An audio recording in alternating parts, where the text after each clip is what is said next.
हर किसी को अपना मुल्क बहुत प्यारा लगता है, पर जब बाहर से देखता है वो बता पाता है तो कैसा है हमारा मुल्क। मुझे एकदम घर सा फीलिंग आता है, पारिवारिक माहौल। एक गज़ल पेश करूँगा जो मैंने दिल्ली में लिखी। चमन की सिमत बताओ कि मैं मुसाफिर हूँ, जुबां गुलों की सिखाओ कि मैं मुसाफिर। क्या बात है। चला हूँ रास्ते सौ हुस्न देखने के लिए, निकाब थोड़ा उठाओ कि मैं मुसाफिर हूँ।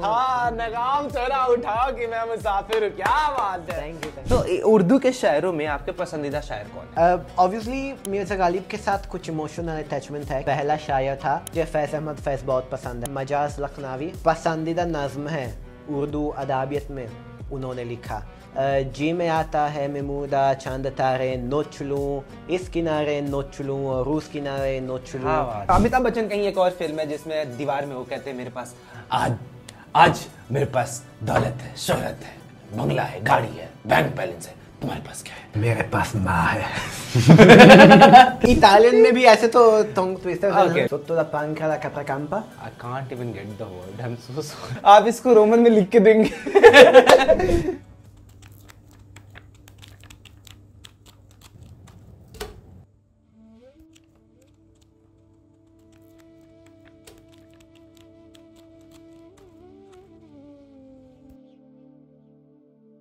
This episode of Kitchen की कविताएं is powered by Irshad. Irshad is a poetry collective जो मुंबई में open mics और मुशायरा कराता है। And Irshad is out there to help new poets. So thank you very much to Irshad for sponsoring this episode. नमस्कार सभी को, मेरा नाम शुभम श्याम है और स्वागत है आपका खाना बनाने, खाने और बतियाने के इस स्पेशल कार्यक्रम में जिसका नाम है किचन की कविताएं। और आज इससे पहले कि मैं आपको अपने गेस्ट से इंट्रोड्यूस करूं, आपके सामने पेश खिदमत है गुलजार साहब का लिखा हुआ उर्दू के लिए एक नज़्म। एक ऐसा इश्क है उर्दू ज़बां का, मज़ा घुलता है लफ्ज़ों का ज़बां पर कि जैसे पान में महंगा किमाम घुलता है।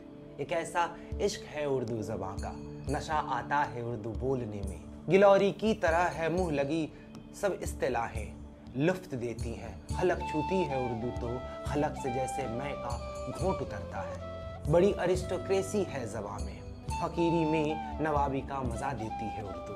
अगरचे मानी कम होते हैं उर्दू में, अल्फाज की इफ़रात होती है, मगर फिर भी बुलंद आवाज़ पढ़िए तो बहुत ही मोतबर लगती हैं बातें। कहीं कुछ दूर कानों में पड़ती है अगर उर्दू तो लगता है कि दिन जाड़ों के हैं, खिड़की खुली है, धूप अंदर आ रही है। अजब है ये ज़बां उर्दू। कहीं कभी सफ़र करते अगर कोई मुसाफिर शेर पढ़ दे मीर गालिब का, तो चाहे अजनबी हो यही लगता है वो मेरे वतन का है। बड़ी साइस्ता लहजे में किसी से उर्दू सुनकर क्या नहीं लगता कि एक तहजीब की आवाज़ है उर्दू। मैंने आपके सामने ये कविता इसलिए पढ़ी क्योंकि हमारे जो अगले मेहमान हैं उनका ताल्लुक इस देश से नहीं है, वो इस मुल्क के नहीं है। 7 समंदर पार किसी एक देश में पैदा जरूर हुए, पर उन्होंने बहुत बचपन में, बहुत कम उम्र में ख्वाहिश पाल ली कि सरहदें पार करके हर एक देश की संस्कृति से रूबरू होना है, हर एक देश की भाषाओं को करीब से महसूस करना है। और जब वो हिंदुस्तान पहुँचे, जब वो महाराष्ट्र घूमे, जब वो पंजाब पहुँचे, दिल्ली गए, बिहार गए, केरला गए, तो उनको मराठी, मलयालम, पंजाबी, हिंदी, भोजपुरी और उर्दू से कुछ इस कदर मोहब्बत हो गई कि बंदे ने उर्दू में शायरी करना शुरू कर दिया। स्वागत कीजिए, दिल खोल कर स्वागत कीजिए इटली के हमारे अगले और हमारे खास मेहमान डैनियल का, जो अपने को राही इटालवी के नाम से जाना चाहते हैं। स्वागत है आपका सर, कैसे हैं? बहुत शुक्रिया, मैं बहुत ठीक हूँ और मैं भी शुरू से ठीक बनी। ठीक बानी का हाल बा? हमारा हाल एकदम बढ़िया बा, गदगद हो गई मन उमर दे। हाँ, नमस्कार सबको, आदाब, हेलो। ऐसे मतलब क्या कहते हैं, निमंत्रण के लिए बहुत शुक्रिया।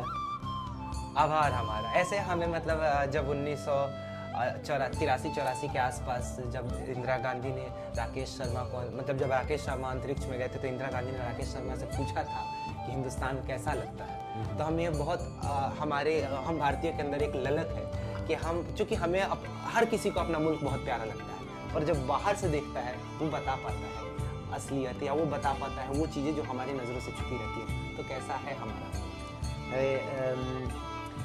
मेरी नज़र में मतलब मैं बहुत बायस्ड हूँ क्योंकि मैं हिंदुस्तान से बहुत प्यार करता हूँ ना, तो मुझे एकदम घर सा फीलिंग आता है। घर सा फीलिंग, पारिवारिक माहौल।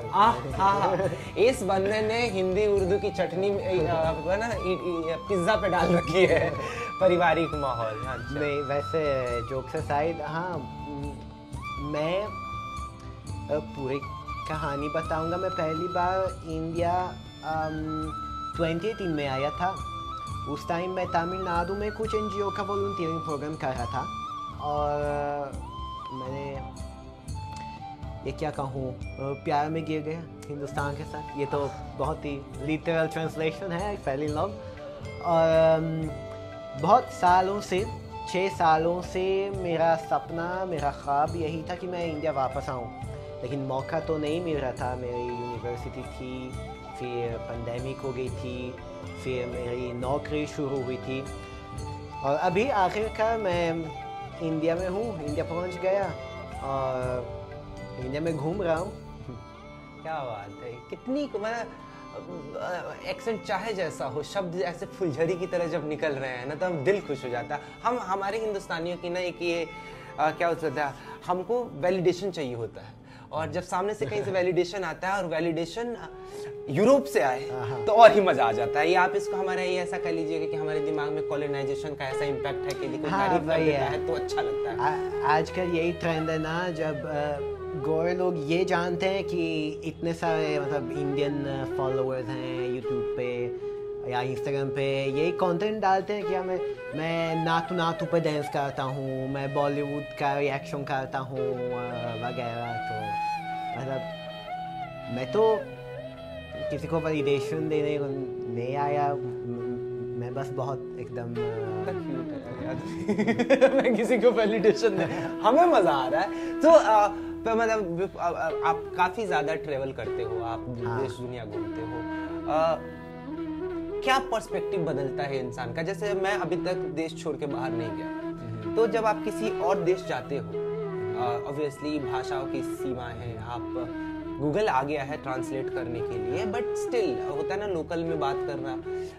क्या डिफिकल्टीज आई थी इनिशियल स्टेज में, and then how it led to you learning Hindi और Urdu and then deciding to write poetry? तो शुरुआत में मेरी पहली एक्सपीरियंस परदेश में, विदेश में, मलेशिया में था। मैं जब 17 इयर्स ओल्ड था, मैं मलेशिया गया एक हाई स्कूल एक्सचेंज के लिए, और मलेशिया में 1 साल रहा। ठीक है, पूरा साल। मेरा होस्ट फैमिली जो था, मतलब वो परिवार मैं जिसके साथ रहता था मलेशिया में, वो मलेशियन इंडियंस थे, वो तेलुगु थे, वो हिंदू थे। और हाँ मतलब पहली बार जब हम बाहर जाते हैं, हम ये नोटिस करते हैं कि कल्चर, संस्कार, तहजीब, सब कुछ बहुत अलग है। मैं अगर कोई विदेश जाना चाहता है, मैं हमेशा ये कहता हूँ कि कुछ ह्यूमिलिटी, कुछ हम्बलनेस चाहिए कि यू हैव टू एक्सेप्ट कि you will not immediately know everything. मैं फॉर एग्जांपल मैं इंडिया आ नहीं सकता और फिर ये कहना कि नहीं मतलब वॉशरूम जाके टॉयलेट पेपर का इस्तेमाल करना है, पानी का नहीं, ऐसा कुछ। मतलब हम जिधर भी जाते हैं और या कि स्पून और फोर्क से खाना है और हाथों से नहीं, मैं ऐसा तो कर नहीं सकता ना, क्योंकि मैं यहाँ हूँ तो मुझे दिखा करना है कि लोग क्या करते हैं, कैसे करते हैं वगैरह। और आई होप कि मतलब सब कुछ क्लियर है। मतलब हाँ वेरी क्लियर। आई होप कि बकचोदी नहीं कर रहा हूँ अभी, मतलब हम ये नहीं कट कर रहे हैं। सो इंडिया आना, अलग अलग, आप तमिलनाडु में गए थे, do you know how to speak Tamil? Yes, Tamil भी आती है? आती है। क्या बात है। उर्दू तक ये सफर कैसे पहुंचा, हिंदी उर्दू? हिंदी उर्दू वो तो मैं जब मलेशिया में रहता था, मैं मतलब बॉलीवुड सुनने लगा। ठीक है, मतलब मैं ये शाहरुख खान। यस नहीं नहीं, पहले एक्चुअली वो बहुत बेसिक आइटम सॉन्ग्स, शीला की जवानी और मुन्नी बदनाम हुई वगैरह, जो बहुत कैची है ना, मतलब when you listen for the first time। ये तो मतलब फेस्टिवल्स में होता था, शादियों में होता था, तो मज़ा आया। मैं तो सुनने लगा और धीरे धीरे मतलब passively I was picking up ये जो शब्द हैं जो गानों में इस्तेमाल करते हैं कि प्यार, मोहब्बत, दीवानी वगैरह। तो जब कोविड पेंडेमिक आया था 2020 में, मेरा काफ़ी फ्री टाइम था, तो मैं सोचा कि अभी मैं सीरियसली पढ़ूंगा हिंदी उर्दू। अच्छा। तो मेरी एक किताब थी उर्दू ग्रामर की, मैं पढ़ने लगी और ये इत्तेफाक था, ये कोइंसिडेंस था कि मेरी यूनिवर्सिटी में एक दिल्ली वाली दोस्त थी जिसने मुझे कई किताबें दे दी। कुछ खास नहीं हुआ, बस एक इंटेलेक्चुअल संबंध था, किताबें वगैरह। और हाँ, मैं मिर्ज़ा गालिब पढ़ने लगा और मुझे बहुत अच्छा लगा। मैं सोचा कि this is some powerful stuff में। और हाँ, मतलब आपने मिर्ज़ा गालिब के दीवान से शुरू किया। हाँ, जो सबसे मुश्किल शायर है। हाँ, मतलब बहुत मुश्किल है हिंदुस्तान में ऐसे शायरों को ढूंढना जो एक बार में मिर्ज़ा गालिब पढ़ के समझा दे आपको, या ऐसे लोग बहुत सारे हिंदुस्तान में तो ऐसे भी शायर घूम रहे हैं जिन्होंने आज तक देखी नहीं है मिर्ज़ा गालिब की दीवान, बहुत। लेकिन शायद इसीलिए मुझे पसंद आया कि वो उतना कॉम्प्लेक्स था, उतना फिलोसॉफिकल वगैरह।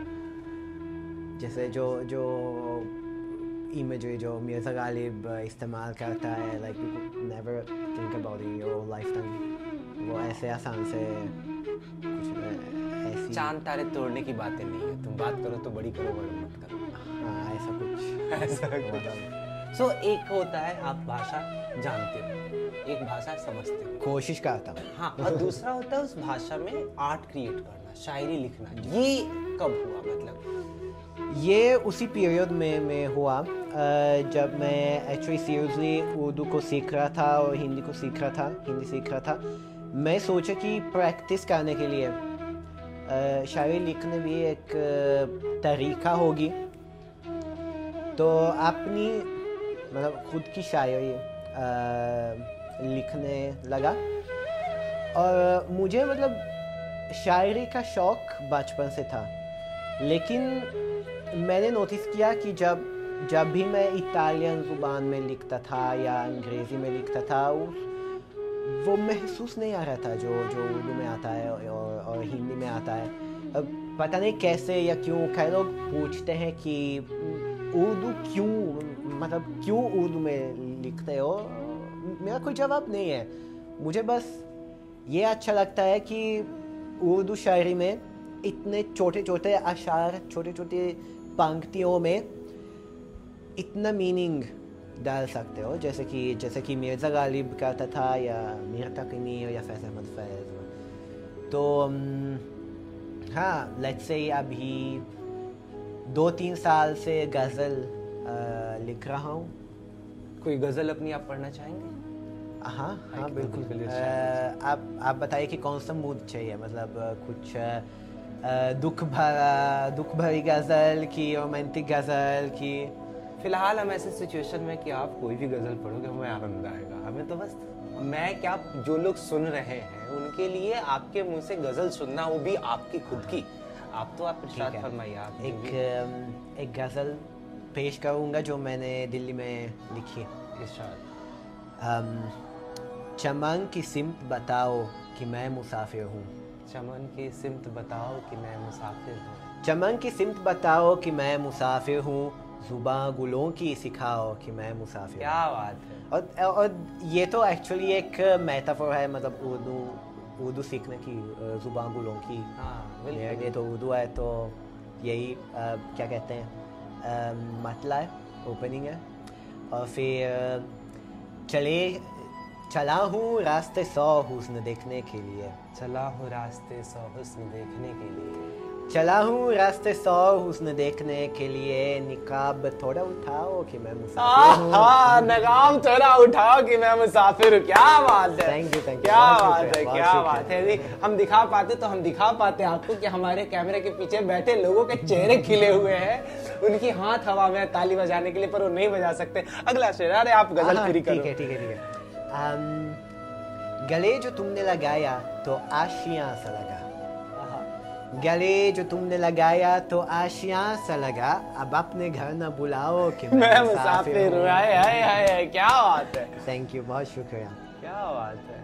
और एक इसमें एक शेर है जिसका इल्हाम, जिसका इंस्पिरेशन ये है कि कई शायर जैसे अमीर खुसरो, मीर तकी मीर ज़ुबान की डबल मीनिंग पे कुछ मतलब प्ले ऑफ वर्ड्स करते थे। और आप देखोगे इरशाद, मुझे समझ नहीं आई सो ये जुबान तेरी। मुझे समझ नहीं आई, एक्चुअली मुझे समझ नहीं आई सो ये जुबान अपनी। मुझे समझ नहीं आई सो ये जुबान अपनी, मेरी जुबान से मिलाओ कि मैं मुसाफिर हूँ। क्या बात है, क्या बात है, क्या बात है। और ये मैंने जब पहली बार ये पेश किया स्टेज पर, मेरा बहुत डर था कि इंडियंस बहुत ट्रॉमाटाइज्ड होंगे ऐसी डबल मीनिंग से, क्योंकि मैं ये देखता हूँ इंडियंस मतलब इमरान हाशमी देख के बहुत ट्रॉमाटाइज्ड हो जाते हैं कि वो क्या कर। तो ये किसने खबर फैलाई आपको? अरे मैं YouTube कमेंट्स में पढ़ता हूँ ना, इमरान हाशमी, ये बाहर से ऐसा लोग लिखते हैं। वरना सबने इमरान हाशमी साहब को देख के बॉलीवुड में उन्होंने एक पूरी की पूरी जनरेशन को सिखाया है रोमांस कैसे। ठीक है, क्योंकि हम हमेशा ये डालते हैं कि इंडिया थोड़ा कंजर्वेटिव है ना। नहीं मतलब हमारे आई डोंट नो मतलब मुझे ऐसा लगता है कि लहजे से कही हुई बात कितनी भी होता है ना, किसी बड़े शायर का शेर है कि मैं अल्फाज इधर से उधर हो रहे हैं मेरे, माजरत चाहूँगा कि आपको कहने का सलीका हो तो हर बात कही जाती है और हर बात सुनी जाती है हिंदुस्तान में। बहुत बढ़िया, बहुत मज़ा ही आ गया। लेकिन ये भी प्रॉब्लम है मुशायरों में, लोग अगर उनका लहजा है, उनका अंदाज है तो कुछ भी पढ़ते हैं, कुछ भी सुनाते हैं। जैसे मैंने एक कुछ ये ट्वीट पढ़ा, ये कपलेट सुना कि इरशाद ना आप पढ़े। वो क्या था, जहाज अपने लव का उड़ा जा रहा है। जहाज अपने लव का जैसे इश्क वाला लव। जहाज अपने लव का उड़ा जा रहा है, दिलों पे हसीनों के ये लैंड होगा। कुछ भी आजकल लोग कुछ भी लिखते हैं। Oh my god, you are so Indian now. ये खुश, मैं हमेशा ये कहता हूँ कि थैंक गॉड ये लैंड लिखा या कुछ और नहीं लिखा। That was very close to be something else. दिलों पे हसीनों के ये। और आप मुशायरे ऐसे YouTube पे देखते हैं, आपने लाइव में अटेंड करी है मुशायरे हिंदुस्तान में?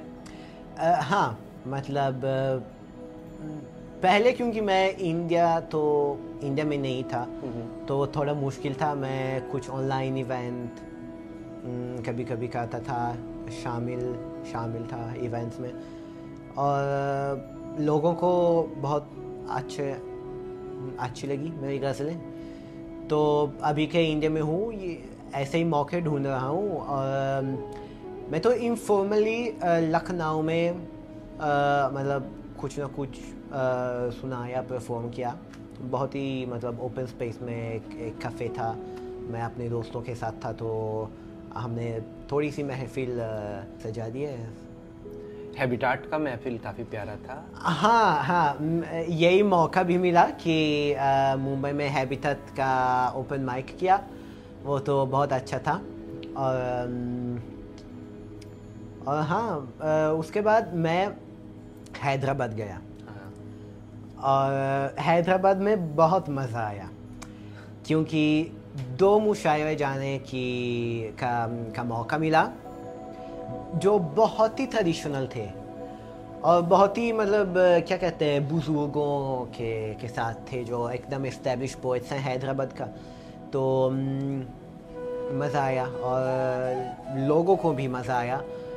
और एक जर्नलिस्ट थी, उसने मेरी इंटरव्यू ले ली और डेक्कन क्रॉनिकल में एक आर्टिकल निकला कल, जो एक इटालियन उर्दू लवर हैदराबाद ऐसा कुछ पढ़ा हमने आपके। और यही बहुत this was very funny but very cute, क्योंकि उसने लिखा कि हैदराबाद में मेरा कमिंग ऑफ एज हुआ है।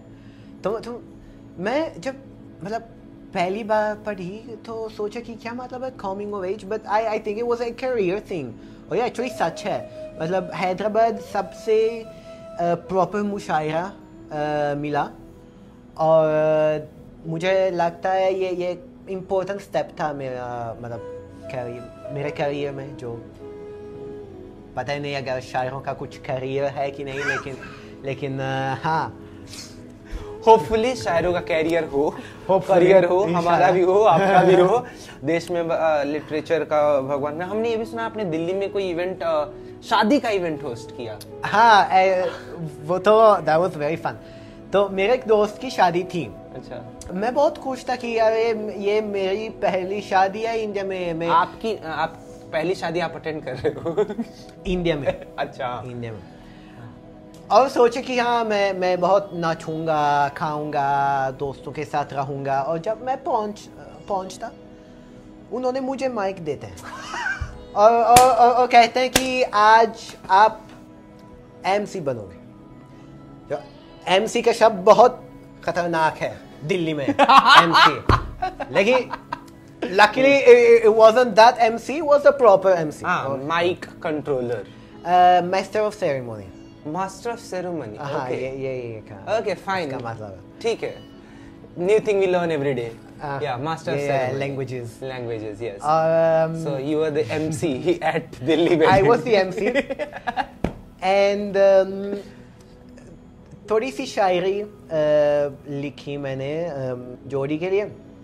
और उसके बाद समथिंग वेरी फनी हैपन कि मतलब लोग नाच रहे थे स्टेज पर और अचानक से म्यूज़िक बंद हो गई थी, कुछ टेक्निकल प्रॉब्लम था। तो मेरे एक दोस्त कहती है कि मतलब स्टेज पर जाओ और कुछ ना कुछ सुनाओ शायरी। और मेरा कोई आइडिया नहीं है कि मैं क्या कहूँ क्या नहीं कहूँ। तो मैं मंच पर जाके मैं एकदम स्पॉन्टेनियसली ये कहता हूँ कि अब ये एक रोमांटिक गज़ल सुनाऊंगा, मेरी पसंदीदा गज़लों में है। आई स्टार्टेड, सुना है लोग उससे आंख भर के देखते हैं। हाँ। तो फिर उसके शहर में ठहर के देखते हैं वगैरह। उस रीडिंग इट फ्रॉम रेख्ता ना, लेकिन लोगों को मजा आया। तो मैं कह रहा हूँ ना, नॉर्थ इंडियन लोग गोढ़ा हिंदी में शायरी पढ़ रहा है। तो मतलब नाइस। यस। सो उर्दू के शायरों में आपके पसंदीदा शायर कौन है? ऑब्वियसली मिर्ज़ा गालिब के साथ कुछ इमोशनल अटैचमेंट है, क्योंकि वो मेरा पहला शायर था। उनके अलावा मुझे फैज़ अहमद फैज़ बहुत पसंद है, बेहद पसंद है। और मुझे एक शायर पसंद है जो थोड़ा सा अंडररेटेड है, मजाज लखनवी, जो मेरा पसंदीदा नज़्म है उर्दू अदाबियत में, उन्होंने लिखा। कुछ पंक्तियाँ याद हैं आपको? हाँ, बहुत ही मशहूर लाइंस है। तो उसका शीर्षक है आवारा, और यही रुबाई, यही क्वेश्चन है कि जी में आता है महमूदा चांद तारे नोच लूँ, इस किनारे नोच लूँ और उस किनारे नोच लूँ, एक दो का जिक्र क्या सारे के सारे नोच लूँ, ए गमे दिल क्या करूँ, ए वहशत दिल क्या करूँ। और ये एक वो तरक्की पसंद शायर था। और ये नज़्म इसी बात पे है कि एक गरीब आदमी एक ऐसे बहुत शानदार शहर में घूम रहा है, और उसका बहुत गुस्सा आता है कि लोग इतने अमीर हैं, और कई लोग ऐसे भी हैं जो गरीब रहते हैं। इनक्वालिटी के बारे में है ये नज़्म, और बहुत ही पावरफुल है। मजाद साहब का नाम लिया आपने। मजाद साहब और साहिल लुधियानवी के बारे में ऐसा बड़ा मशहूर है कि वो दोनों साथ में बॉम्बे आए थे, और दोनों कमाल के लेखक, कमाल के राइटर। बट हुआ कुछ यूँ कि साहिर साहब और मजाज साहब को दोनों को एक म्यूजिक प्रोड्यूसर से मिलना था और इन वक्त पे म्यूजिक प्रोड्यूसर ने मना कर दिया। तो साहिर साहब कि ठीक है भाई, मना कर दिया तो मना कर दिया, पर मजाज साहब के अंदर लग गई ये बात कि मुझे इस शहर में काम ही नहीं करना जो समय के या वक्त की परवाह नहीं करता हूँ। तो मजाज साहब लौट गए, साहिर साहब बॉम्बे में बहुत बड़े लिरिसिस्ट हो गए और मजाज साहब लौटे तो नॉर्थ इंडिया में सबसे बड़े उर्दू शायर के नाम, बहुत बड़े उर्दू शायर के नाम से मशहूर हुए।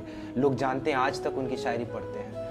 और पर होता है ना, शायरों के हिस्से बड़ी किस्मती उनका पीछा नहीं छोड़ती। एक मतलब इतना बड़ा शायर और एक बड़े शायर, एक और बड़े शायर अकबर इलाहाबादी, उनके भांजे या कोई तो रिलेटिव थे उनके, जो एक बार मजाज साहब को ले गए कि चलिए आज मदिरा पान का दारू पी के आते हैं। और बेचारे दिसंबर की कोई मुशायरे के बाद से गए होंगे और बहुत दारू पी, और अभी भी दारू पीना is a taboo in India of course. और तो उस समय पुलिस की गश्त पड़ी और मजाज साहब पुलिस से बचने के लिए बस की छत पे जा पड़े।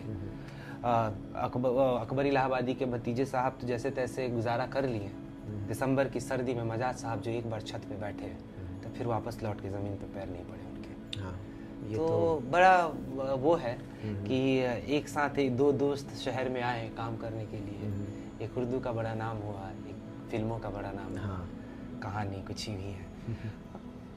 दोस्ती से याद आया कि आप अब बॉम्बे आए, आप मिलते रहते हो लोगों से, दोस्ती होती है। ट्रैवल में जो सबसे खूबसूरत और अहम बात यह है कि आप हर शहर के हर कोने में, दुनिया के हर कोने में दोस्त बनाते फिरते हो। बॉम्बे में मुझे पता चला अदनान के आप काफी करीब हैं। जी हाँ। तो how do you came in contact with Adnan? Adnan के साथ कैसे राब्ता हुआ आपका? ये तो इंस्टाग्राम पे हुआ है। How is he as a person? अरे बहुत मेहमान नवाज है। थैंक्स टू हिम ना कि हैबिटेट में परफॉर्म करने का मौका मिला, तो आई ओ इट टू हिम। और मुझे ये अच्छा लगता है कि जो उर्दू शायर हैं इंडिया में, उनका बहुत सॉलिड नेटवर्क है। तो मैं जब भी अदनान भाई के साथ हूँ, मुझे लगता है कि मैं एक कम्युनिटी का हिस्सा हूँ, और ये बहुत इम्पोर्टेंट है मेरे लिए, क्योंकि मतलब ही इज थैंकिंग अदनान, मतलब भाई अदनान को शुक्रिया कर रहे हैं कि इनको हैबिटेट में पढ़ने का मौका मिला। बलराज भाई, हैबिटेट की पॉपुलैरिटी इटली को छू रही है। अदनान ईश्वर का बंदा है भाई यार। मतलब इतना खूबसूरत आदमी है अदनान, इतना दिल फेक इंसान है कि मतलब कोविड जब हुआ था तो मई के आसपास, मुंबई में कोविड निकालना मुश्किल हो गया होता यदि अदनान नहीं होता। मैं आज भी हर बार वो 9 मई को मेमोरी में आता है फेसबुक पे कि मैंने एक बात लिखी थी अदनान के लिए 2019 में कि भगवान दोस्त दे तो सबको अदनान जैसा दे। हाँ, सही है, मैं सहमत हूँ। हिंदुस्तान में ऐसा हम कहते हैं, भारत में ऐसी कहावत है कि यदि आपको किसी के बारे में जानना हो कि इंसान कैसा है, अच्छा बुरा, तो आप उसके साथ कहीं ट्रेवल कर लो। आप 5, 6, 7 दिन की ट्रेवल कर लेते हो तो आपको इंसान के बारे में अच्छाई या बुराई जो भी है वो आपको रूबरू आप हो जाते हो। मतलब ऐसे इंसान जब 2 घंटे के लिए खाने पे मिलता है तो हो सकता है कि अपना बेस्ट फेस लेके आ रहा है। तो क्या आप इस बात से राब्ता रखते हो कि कितनी सच्चाई है इस बात में? मैं सोचता हूँ कि हम लोगों को जानने की मतलब कभी ख़त्म नहीं होता है, लोगों को जानना कि लोग कैसे हैं। यही दिलचस्प है इंसान में कि इंसान बहुत कॉम्प्लेक्स खलकत है। तो मखलूक इंसान बहुत कॉम्प्लेक्स हरकत है। क्या कितनी क्यूट बात है। मखलूक बहुत ही मुश्किल मखलूक है इंसान। तो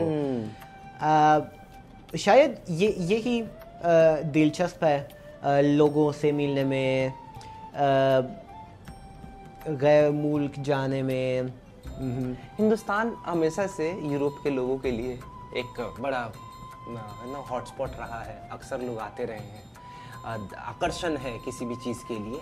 हम जब बाहर के लोगों को देखते हैं आज़ादी के बाद तो हमारा 2 ही रिएक्शन होता है, अतिथि देवो भव या साइमन गो बैक। इनके अलावा, इन दोनों के अलावा, आप जब हिंदुस्तान आए तो आपके लिए सबसे वियर्डेस्ट पार्ट क्या रहा? लाइक ओके, मैं 2 कहानी सुनाऊंगा। अच्छा। एक इंडियंस के साथ और एक और गोरे लोगों के साथ। ठीक है। जो इंडियंस का है ना, मैं जब भी दिल्ली में था, जयपुर में था, मैं कुछ मॉन्यूमेंट विजिट कर रहा हूँ, हमेशा कुछ टूरिस्ट हैं हरियाणा और पंजाब से, ये कह सकता हूँ। हाँ हाँ बिल्कुल कह। जो हमेशा मुझे देख के ये पूछेंगे कि ओए ओए तुम गोरा है, तुम अंग्रेज है क्या? क्या मेरे लिए एक अंग्रेजी पतोला मिलेगी? अंग्रेजी पतोला मिलेगी? क्या गोरी लड़कियां मेरे साथ ऐसा क्या? और ये क्यों होता है? क्योंकि बॉलीवुड में ये दिखाते हैं कि ये रशियन डांसर्स हैं वगैरह जो एकदम शॉर्ट पहनते हैं, और जाने ये व्यूअर्स क्या क्या सोचते हैं गोरे लोग के बारे में, और सबसे ऊपर गोरी लड़कियों के बारे में। We need to change, guys. This is not true. Yeah, a lot of correction is required. और जो गोरे लोग हैं ना इंडिया में, मैं उनके साथ बहुत एसोसिएट नहीं करता, इसलिए मैं गोवा या ओरोविल में नहीं जाता, क्योंकि मैं हमेशा ये कहता हूँ मुझे गोरे लोग देखने हैं तो मैं यूरोप वापस जाता। मैं क्या करूँ गोवा में जिसमें इतने सारे गोरे लोग हैं ना। तो अभी तो मेरे हॉस्टल में एक ऐसा गोरा लड़का है, बहुत ही हिप्पी, जानते हो हिप्पी? जो एकदम नोमैड सॉर्ट ऑफ। हाँ, नमस्ते नमस्ते बोलते बोलते कुछ रंगीन कपड़े पहन के वगैरह, उनको लगता है कि यही इंडियन है, ये एलिफेंट पेन। और पता नहीं क्यों वो हमेशा शर्ट खोल के चलता है। मैं उनको कहता हूँ नंगू पंगू, because he's always walking around shorts, like very shorts and shirt open. मैं सोचा हूँ ये क्या कर रहा है, मतलब कुछ फकीर सवाइब आ रहा है उससे। और मैं सोचता हूँ ऐसे लोग गोरे लोगों को बदनाम करते हैं कि देखो क्या क्या कह रहे हैं। गोवा से हमें याद आया ना, पुर्तगाल की कॉलोनी रही है गोवा। सो जब वास्को डी गामा निकले थे, हाँ। तो उन्होंने अपनी जर्नल में लिखा है ऐसा कि मैं उस समय यूरोप की सबसे बड़ी शिप लेके निकला था भारत की खोज करने, because they wanted to know कि ये इतने मसाले आ कहाँ से रहे। तो जब वो आए और अफ्रीका के किसी बंदरगाह पे रुके और इंडियन ओशियन की वो देखी, लहरें देखी, तो उनको लगा कि हमारा ये नाव तो नहीं खेप पाएगा। तो वहाँ पे उनको कांजी मदन करके साउथ इंडियन मिले, और उन्होंने कहा था अरे आप छोटी बातों से डर जाते हो। तो दोस्ती में, यारी दोस्ती में वो, और कांजी बहुत व्यापारी थे, मतलब कोई राजा महाराजा नहीं थे। और जब वो अपनी नाव लेके निकले तो वास्को ड गामा लिखते हैं कि हमको ऐसा लगता है कि यूरोप बहुत एडवांस है, वो है। मेरे नाव से कम 10 गुना बड़ी नावें, 3 नावें लेके केरला का एक सामान्य व्यापारी व्यापार करने निकला, तो उन्होंने वहां से लेके आए।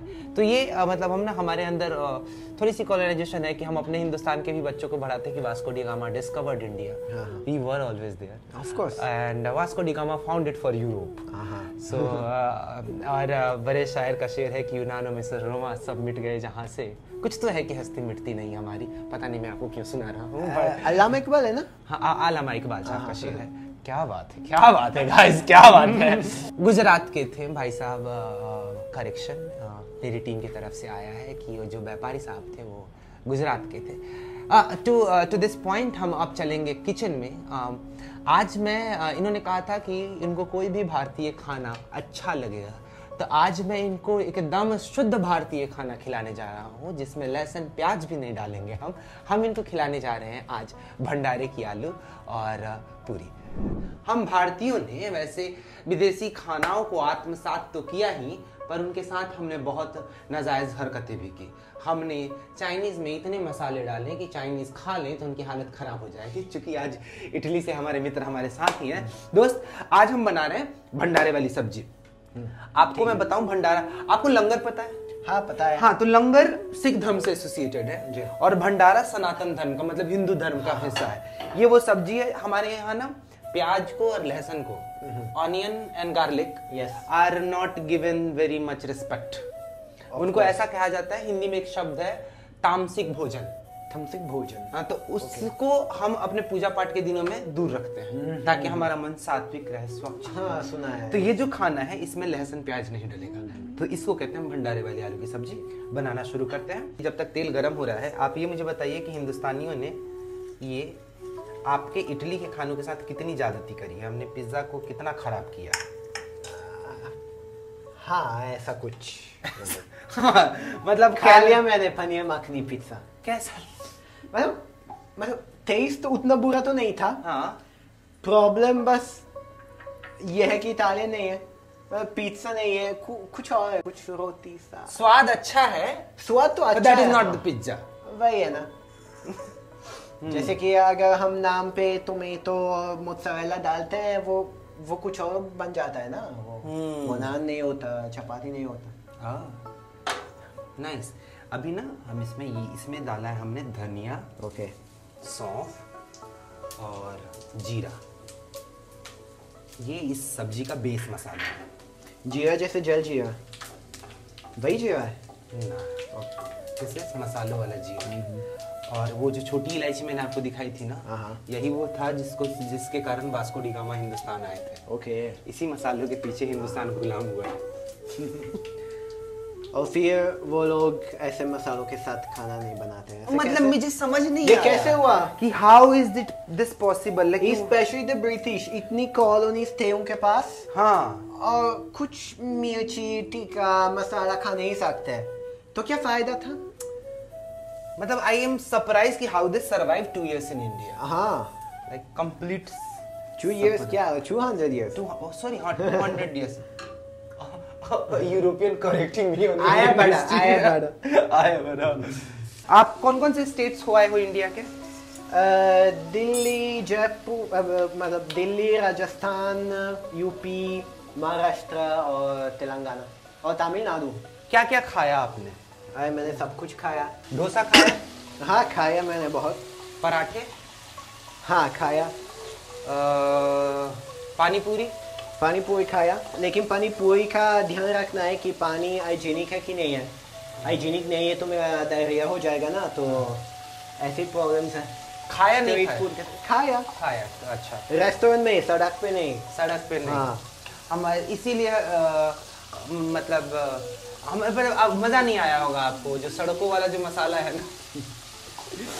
एनीवे, और क्या लिट्टी चोखा खाया आपने? क्या? लिट्टी चोखा? लिट्टी चोखा नहीं खाया। लिट्टी चोखा नहीं खाया। बड़ा पाव? हाँ बड़ा पाव बहुत खाता हूँ यहाँ बॉम्बे में। समोसे? बॉम्बे में जहाँ समोसे, हाँ बहुत खाता हूँ। और समोसा पाव क्या बात है यार, मुझे बहुत पसंद है। So without any judgment, हाँ, we are gonna provide a rate card. yes, The best and the worst food in Daniel's list. Okay. इटालवी साहब के लिस्ट में ठीक है। कौन सा फूड, कहाँ का फूड वाज बेस्ट एंड कहाँ का फूड वाज नॉट, कहाँ का, which food he liked and which food he didn't like. Okay, तो कई लोग होंगे जो offended हो जाएंगे। हाँ, मतलब we are not trying to offend ये तो them. होना पड़ेगा, मतलब it's inevitable। कब तक Okay. संभाल के चलेंगे, कहीं ना कहीं कोई ना कोई बुरा मान ही जाएगा। हाँ हाँ, तो ओके, मैं खोल के बता दूंगा। हाँ, तो सबसे पहले सबसे अच्छा खाना महाराष्ट्र में है। जो बंदा हिंदुस्तानी हो गया गाइस, जहाँ रह रहा है वहाँ की तारीफ करना इसको आ गया। जो मालवनी कुजीन, कोंकणी कुजीन है, मुझे बेहद पसंद है। मालवनी कुजीन, कोंकणी कुजीन बहुत पसंद है। क्या सबसे बेहतर लगा उस खाने में आपको? प्रॉन्स, शार्क, क्रैब, क्लैम्स, और क्या है, पोम्फ्रेट। पोम्फ्रेट फ्राई खा लिया आपने? क्या है वो लोकल फिश, बोम्बिल बहुत पसंद है। So rate vada pav, 1 to 10 में vada pav 8। Okay. Vada pav is very comfort foodish. Okay, पाव भाजी? पाव भाजी I would give it a 7, 6, 7. उतना अच्छा तो नहीं लगता, मतलब you have to be picking up the thingies with the pav. It's a bit less exciting, I think. अच्छा, it's less. It's Vitsek. Okay. बादा पाव तो रेडी है खाने के लिए, पाव भाजी थोड़ा सा एफर्ट डालना है। आपको पता है मुंबई में बड़ा पाव का इजाद ही इसीलिए हुआ था ताकि हाथ गंदा ना हो और इंसान खा ले। अच्छा। सो मील वर्कर्स थे, मतलब इवन पाव भाजी का डेवलपमेंट हुआ था। मील वर्कर्स में पाव भाजी में सब सब्जियां मिला के एक साथ बनाई जाती है। तो पाव भाजी की जो भाजी ऐसे तो अब अलग से बनाई जाती है। पहले होता था कि बड़े बड़े रेस्टोरेंट में यदि सब्जियां बची तो उन सारे सब्जियों को इकट्ठा करके शाम को वर्कर्स के लिए सारी सब्जियां मिला के एक साथ भाजी बना दी जाती थी, उसमें मसाला वगैरह ऐड करके। और जो मील के जो दादर वाले साइड में कपड़ों के मील हुआ करते थे आज से 1 सेंचुरी पहले, तो उनको खाने के लिए सारी भाजी एक साथ मिली हुई है और वो पाव के साथ खा लिया। ये है मजदूरों का कंट्रीब्यूशन इंडियन कल्चर में, जो लोग बहुत कम समझते हैं। बिल्कुल, लोग बस राजों सुल्तानों के बारे में सोचते हैं, मजदूरों के बारे में नहीं सोचते हैं, है ना। बिहार का सारा कुजीन मजदूरों का कुजीन है। हमारा लिट्टी चोखा इज लाइक, हम सतुआ खाते हैं, बिहार के लोग उनको पता होगा सतुआ, कॉर्न। हाँ, कॉर्न को फ्राई भून के रोस्ट करके उसका पाउडर बना लेना, एंड चूंकि वो रोस्टेड है सो इट इज एडिबल। तो गाइस, हमारा पूरी और भंडारे की आलू की सब्जी बन के तैयार है। तो हम मिलते हैं डाइनिंग टेबल पर और आगे की कन्वर्सेशन वहीं करेंगे।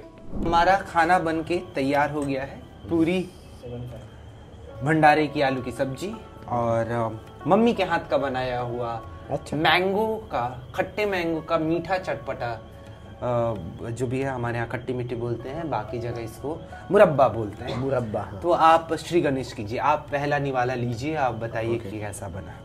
इटालियन ईटिंग, वैसे वी हैव इटालियंस ईटिंग भंडारे की सब्जी इन इंडिया फॉर जनरेशंस।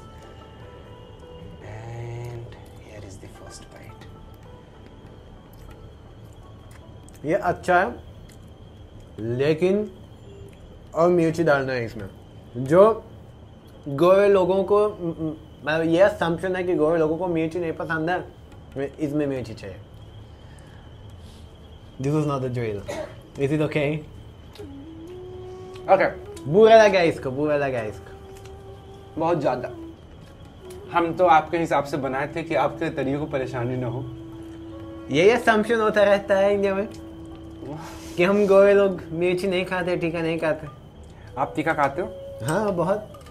फिर आप गोरे रह कहाँ गए? उर्दू में शायरी करते हो, आप मसालेदार इंडियन फूड खाते हो। You have Indianized yourself more than the Indians would ever Indianize themselves. हाँ, ये कई लोग कहते हैं। हाँ ना? मैं हमेशा ये जवाब देता हूँ कि तुम मुझे आधार कार्ड देना, ताकि वो फॉरेन फीस मतलब देना नहीं, मतलब नहीं देना पड़ेगा। फॉरेन फीस नहीं देना पड़ेगा। क्यों? आपने अपने बैड एक्सपीरियंस के बारे में बताया। इंडिया में लोग पूछते हैं आप गोरे हो, पटोला है ना। What is your best experience in India? My best experience? My best experience was the मुशायरे। जो मेहमान नवाजी मिलती है मुशायरों में, वो वाह वाह, वो अरे क्या कहना, मुझे लगता है मैं लाइक माइंडेड लोगों के साथ हूँ, वो बहुत अच्छा लगता है। और अपना फन, अपना कला पेश करता हूँ। मतलब वही मेरा मकसद था इंडिया आने में, है ना। मुझे बहुत अच्छा लगता है। और जब भी किसी भाषा में लिखना शुरू करते हैं तो आपको शुरुआत के दिनों में शब्दों में परेशानी तो होती है। बिल्कुल, हाँ। उर्दू को लेके आपको हुई होगी, हाँ। शुरुआती के दिन। तो how did you get over it? कैसे फिर मतलब कि अभी आपके जब मैं अल्फाज देखता हूँ तो बहुत सारे अल्फाज तो आप, जैसे मैंने आज तक समत कभी इस्तेमाल नहीं किया। Of course. उर्दू के अलावा जी कोई और किसी और भाषा के शायर, पोएट, मतलब कहानीकार आपको पसंद आया?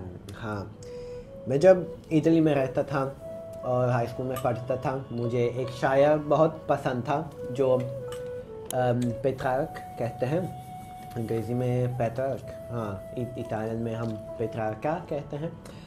और वो सोनेट लिखता था, और जब हम सोनेट देखते हैं, पढ़ते हैं, हम यही नोटिस करते हैं कि वो गज़लों के साथ बहुत बहुत सिमिलर हैं।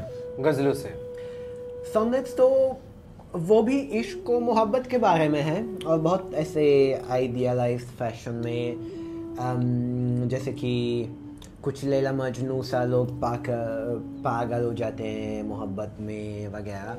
मैं जब छोटा था मुझे बहुत पसंद आया। बाकी स्कूल किड्स वो शायद क्लास में सो रहे थे, उनको लगा था कि शायरी इतनी बोरिंग है, लेकिन मुझे बहुत पसंद था। और एक और शायर है जो इटली से है, वो भी लियोपार्डी, जाकोमो लियोपार्डी। वो ही इज कंसीडर्ड, लोग उसको मानते हैं द प्रिकर्सर ऑफ नाइलिज्म। पता है नाइलिज्म, जैसे कि ज़िंदगी में कुछ मानी नहीं है, कुछ मतलब नहीं है वगैरह। He was one of the first poets to write about this topics.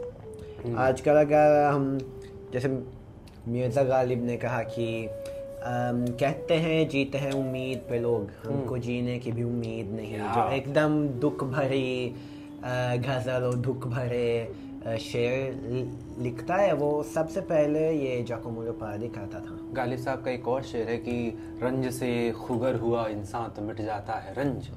मतलब यार आप स्पेक्ट्रम देखिए कि यहाँ पे ये शेर कहते हैं, और दूसरा शेर है कि रंज से खुगर हुआ इंसान तो मिट जाता है रंज, मुश्किलें इतनी पड़ी मुझ पर कि आसान हो गए। क्या बात है। अब चूंकि आप आए हो तो हमने सोचा, चूंकि आप सिटीजन ऑफ इंटरनेशनल वर्ल्ड हो, traveling throughout the continents, countries, seeing the culture, अलग अलग देशों के कस्टम्स, उनके कुजीन, सब चीज़ देख रहे हो, लोगों से मिल रहे हो। What is your thought on global citizenship? Global citizenship तो होना ही है। मैं सरहदों में नहीं मानता हूँ, मेरा विश्वास, मेरा भरोसा नहीं है सरहदों में। सरहद ऐसी चीज़ें होते हैं जो हम इंसान बनाते हैं लोगों को डिवाइड करने के लिए, है ना। बहुत ही आर्टिफिशियल कॉन्सेप्ट है। मतलब ये एकदम एक यूटोपियन दुनिया की बात है ना। लेकिन मुझे यही लगता है, मैं इंटरनेशनल सॉलिडारिटी में मानता हूँ। उर्दू के एक बहुत बड़े शायर हैं हिंदुस्तान के, मुनव्वर राना साहब। उनका एक शेर है कि हजारों सरहदों की बेड़ियां लिपटी हैं कदमों में, हमारे पाँव को भी पर बना देता तो अच्छा था। हजारों सरहदों की बेड़ियां लिपटी हैं कदमों में, हमारे पाँव को भी पर बना देता तो अच्छा था। परिंदों ने कभी रोका नहीं रास्ता परिंदों का, खुदा दुनिया को चिड़िया घर बना देता तो अच्छा था। वही है।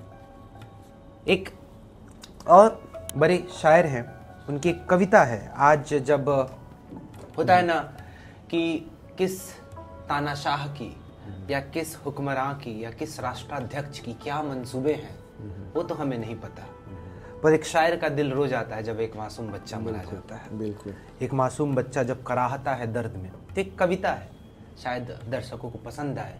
तेरे आंगन में मुर्दा सूरज नहला के गए हैं, चंद्रमा दफना के गए हैं, मत रो बच्चे, अम्मी अब्बा बाजी भाई चांद और सूरज, तू अगर रोएगा तो ये सब और भी तुझको रुलाएंगे, तुम मुस्कुराएगा तो शायद सारे एक दिन भेष बदल कर तुझसे खेलने लौट आएंगे, मत रो बच्चे।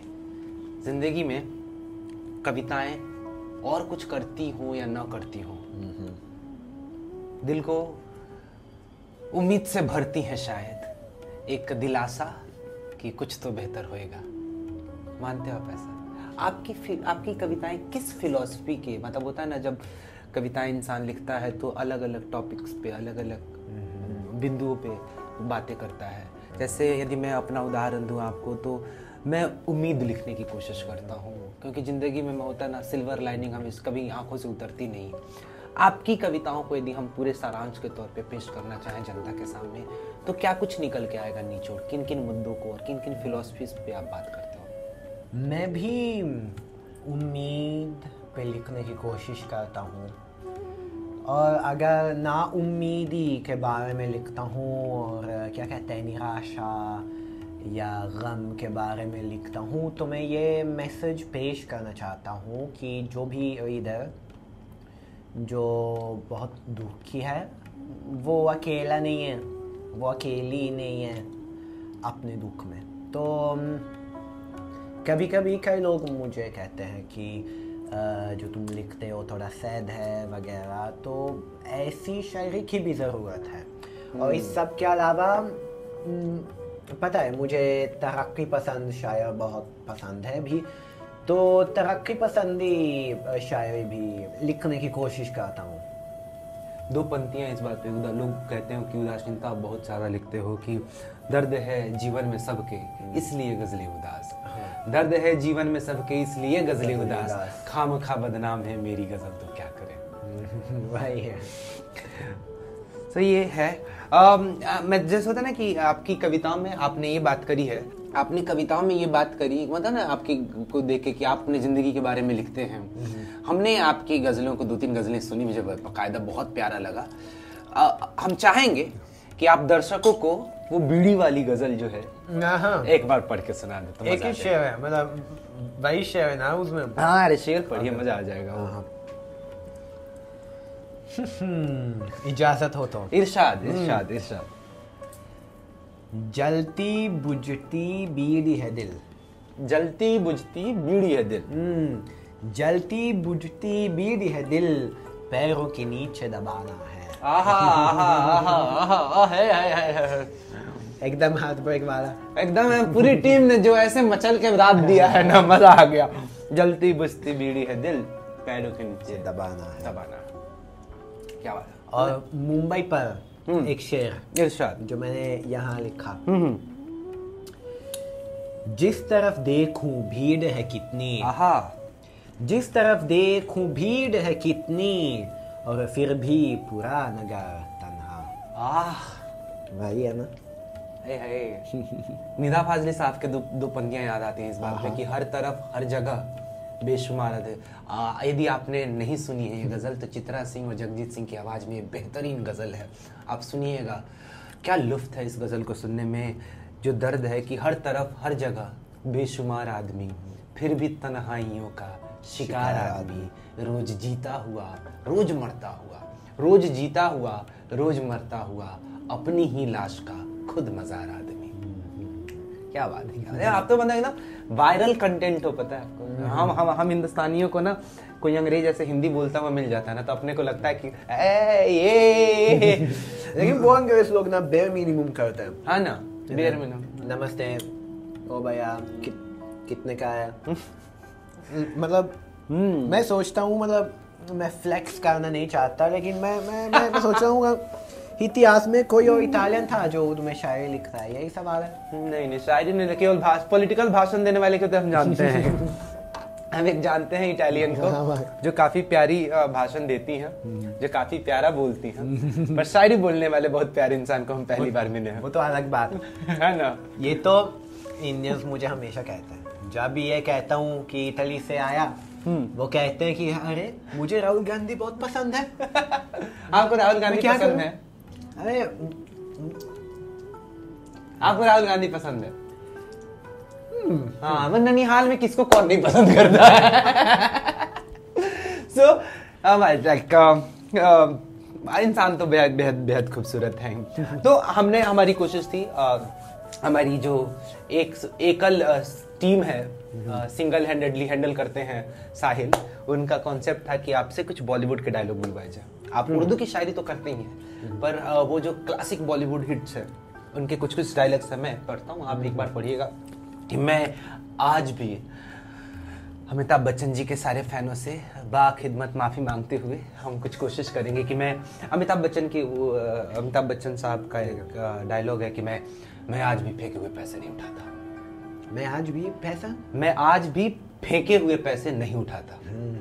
मैं आज भी फेंके हुए पैसे नहीं उठाता। मैं आज भी फेंके हुए पैसे नहीं उठाता। बड़े बड़े शहरों में छोटी छोटी बातें होती है क्या सेन्योरिटा? अरे यार, you do the bit. You have seen. बड़े बड़े देशों में छोटी छोटी बातें होती रहती हैं सेन्योरिटा। अमिताभ बच्चन कहीं एक और फिल्म है जिसमें दीवार में वो कहते हैं, मेरे पास आज मेरे पास दौलत है, शोहरत है, बंगला है, गाड़ी है, बैंक बैलेंस है, तुम्हारे पास क्या है? मेरे पास माँ है। That what Rahul Gandhi said. Okay, so हमारे हिंदुस्तान में एक और चीज पॉपुलर है, हम उसको टंग ट्विस्टर्स बोलते हैं। क्या? टंग ट्विस्टर्स, मतलब बोलने में जो तकलीफ होएगी। तो हमें अब देखना है कि आपकी जो उर्दू पे पकड़ है वो कितनी ज्यादा मजबूत है। तो एक जुमला है, चंदू की चाचा ने चंदू की चाची को चांदनी रात में चांदी के चम्मच से चटनी चटाई। तो बहुत लंबा है। उतने लंबा की जरूरत नहीं थी, लेकिन ठीक है। चंदू के चाचा ने, आप कैरेक्टर समझो, चंदू इज देयर, चंदू के चाचा इज देयर, चंदू की चाची इज देयर। चंदू के चाचा ने चंदू की चाची को चांदनी रात में चांदी के चम्मच से चटनी चटाई। हाँ जी, ओके। चंदू के चाचा ने चांदी की क्या था, चंदू की चाची को, हाँ ना, हाँ। चंदू की चाचा ने चंदू की चाची को चांदनी रात में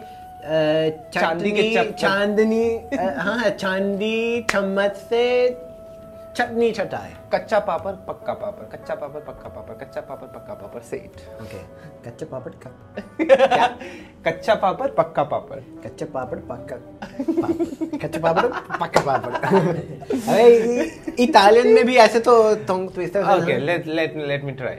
Sotto la panca la capra campa? I can't even get the word. I'm so sorry. अरे मैंने इतनी हिंदी टंग ट्विस्टर किया, अब ऐसा सन से गिव अप कैसे? आप इसको रोमन में लिख के देंगे?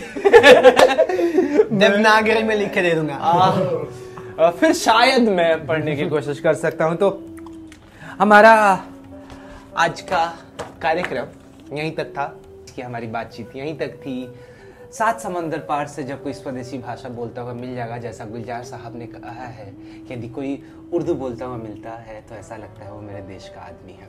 और जैसा कि ये मानते हैं कि पूरी दुनिया एक देश है, और जैसा कि हिंदुस्तान मानता है वसुधैव कुटुंबकम, ये वैश्विक नागरिकता में बिलीव करते हैं, और हम वैश्विक परिवार में, हम परिवार के 2 बेटे कुंभ के अवसर पर मिले हुए हैं। आज बैठ के बातचीत की, देश, दुनिया और अपनी मोहब्बत, उर्दू शायरी, कविताओं, गज़लों के बीच बीच में। बहुत शुक्रिया राही साहब आपका आने के लिए, और बाकी जनता का जुड़े रहिए हमारे साथ। ये एपिसोड आपके पास लाने में हमारी मदद की इरशाद ने। इरशाद एक पोएट्री कलेक्टिव है जो मुंबई में ओपन माइक और मुशायरा कराती है, नए शायरों की काफ़ी मदद करते हैं। बने रहिए हमारे साथ, फॉलो कीजिए इंस्टाग्राम पे, यूट्यूब पे, अपने दोस्तों को टैग कीजिए, और कमेंट सेक्शन में हमें ज़रूर बताइए अगली बार यदि कोई गेस्ट आ रहे हों तो हम उन्हें क्या बना के खिलाएं। बहुत बहुत धन्यवाद।